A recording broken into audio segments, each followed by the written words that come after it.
Week 18. Day 120, on handling interruptions to your routine. Planning a variance, make it concrete, black and white, and specify exactly when the variance will end.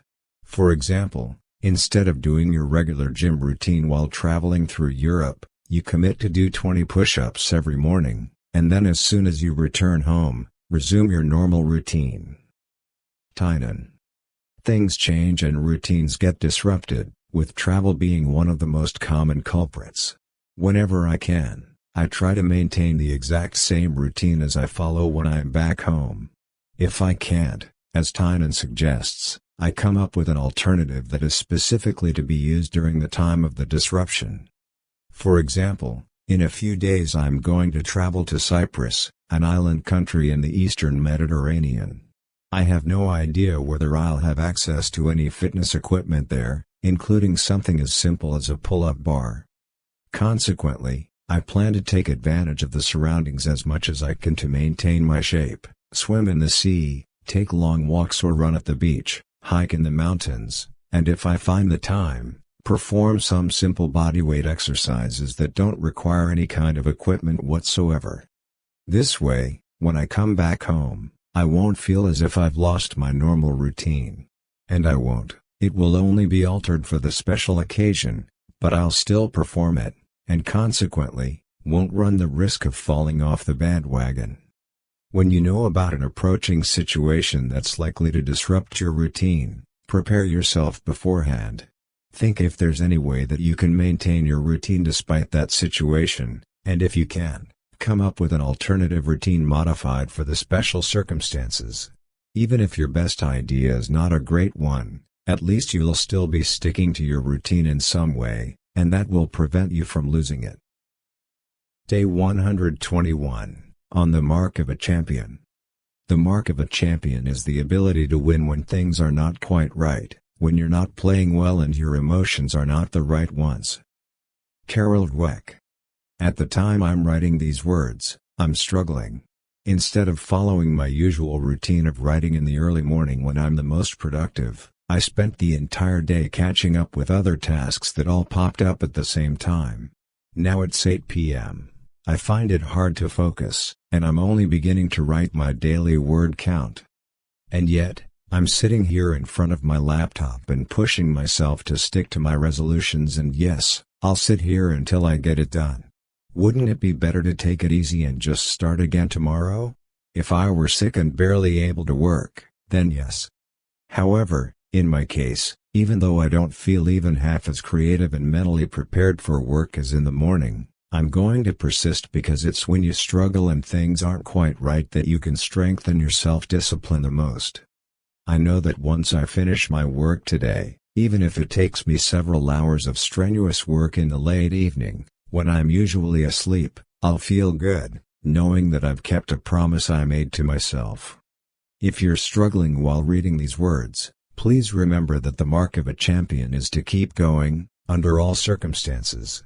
Sometimes it will be hard, sometimes it will be easy, and since you can't control it, the best thing you can do is to keep going, regardless of what's happening.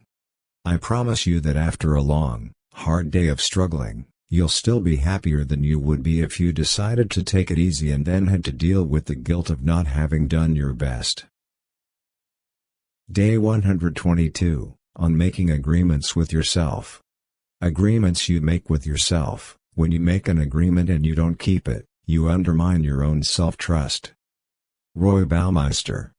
I strive to value the agreements I make with myself as much as the ones I make with other people. The reason is simple. Just like when you lose the trust of another person when you fail to keep your promise, so you lose your trust of yourself when you don't keep an agreement that you made with yourself. Without self-trust, it's impossible to have the self-discipline and self-confidence to achieve big goals and change your life. Your doubts will nag at you and you'll sabotage yourself because, deep down, you'll believe that you can't trust yourself anyway. Whenever you make commitments with yourself, honor them just like you honor the word you give to other people, if not more. If you frequently betray yourself, you'll make it harder and harder to rebuild trust with yourself, and soon, It will take many months of consistent wins before you get to regain self-trust. Your brain rewires itself according to your repeated actions, and if you teach it to expect that you go back on your word, it will get better at exactly that skill, backing out of your agreements. Day 123, on doing this or nothing. The important thing is that there should be a space of time, say 4 hours a day at the least, when a professional writer doesn't do anything but write. He doesn't have to write, and if he doesn't feel like it, he shouldn't try. He can look out the window or stand on his head or writhe on the floor. But he is not to do any other positive thing, not read, write letters, glance at magazines, or write checks. Either write or nothing. I find it works. 2 very simple rules: A. You don't have to write. B. You can't do anything else. The rest comes of itself. Raymond Chandler. If you're struggling to get to work, give yourself 2 options. For the next several hours you can work or do nothing. Entertaining yourself with your smartphone, social media, internet, talking, listening to music or anything else that serves as a distraction isn't allowed. You can walk around the room, sit, look out of the window, or stare at the monitor, but you can't do anything more exciting than that. This technique gives you a license to goof off, but since you can't do anything remotely interesting, sooner or later you'll probably get to work. And that's the purpose of this trick. You aren't forcing yourself to work, and hence, there's no resistance that you need to overcome. If you spend an hour bored out of your mind, even the most despised task you need to do will be a relief.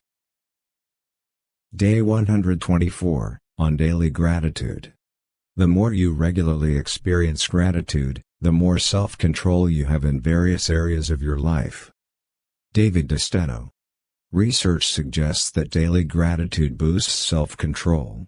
Researcher David DeSteno says that expressing gratitude for little everyday things, such as the kindness of a stranger, functions like a vaccine against impulsiveness. It enhances self-control and makes you more oriented toward the future. In addition to boosting your self-control, expressing thankfulness daily makes you a more positive person, and that in itself is a huge benefit that can affect your ability to stick to your goals when the going gets tough. Each morning or evening express gratitude for 5 small things. For example, I'm now sitting outdoors. One thing to be grateful for is our beautiful planet, enjoying sunny weather, and doing work I like. I'm grateful because I was able to spend a few hours climbing today and because, after I finish my work for the day, I'll cook myself a tasty, healthy meal. Such simple things are what makes life great. Why not regularly express your gratitude for them and become happier, develop more mental resistance, reduce impulsiveness and gain more self-control? Day 125, on going away from work. Every now and then go away, have a little relaxation, for when you come back to your work your judgment will be surer. Go some distance away because then the work appears smaller and more of it can be taken in at a glance and a lack of harmony and proportion is more readily seen. Leonardo da Vinci. A productive, self-disciplined person isn't afraid of taking a break and relaxing a little. They know that if they don't do it, they won't recharge and soon their greatly decreased creativity and problem-solving skills will ruin their resolve. I strongly suggest traveling, even if it's just a weekend trip, to get away from your work, forget about it for a while, gain a fresh perspective and return ready to solve the challenges. Often when you're struggling with the same problem for weeks or months on end, it's because you're too close to it and unable to see the forest for the trees. An act of what you might consider a lack of self-discipline, taking it easy and going on a trip, is ultimately a smart technique to ensure maximum productivity and persistence for the long haul. Day 126, on shedding light on the dark things. Much as we must keep returning to the gym and pushing weight against resistance in order to sustain or increase our physical strength, so we must persistently shed light on those aspects of ourselves that we prefer not to see in order to build our mental, emotional and spiritual capacity. Jim Lohr. Who likes to think about their flaws, let alone put them on full display.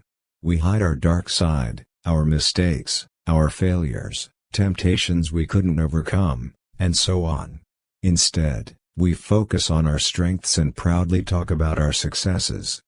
While bombarding yourself with self-guilt or embarrassment isn't a particularly bright strategy for success, sometimes it's necessary to shed light on the dark side and pick a weakness to address or a temptation you finally need to face and overcome. Self-denial is ultimately a self-sabotaging strategy. By telling yourself that you don't have anything to worry about, you might feel better temporarily, but the flaws and weaknesses don't go away. You're missing out on the opportunity to overcome them. Right now, spend a few minutes thinking about your unpleasant traits, the ones that you always ignore, or worse, don't even admit that you have them.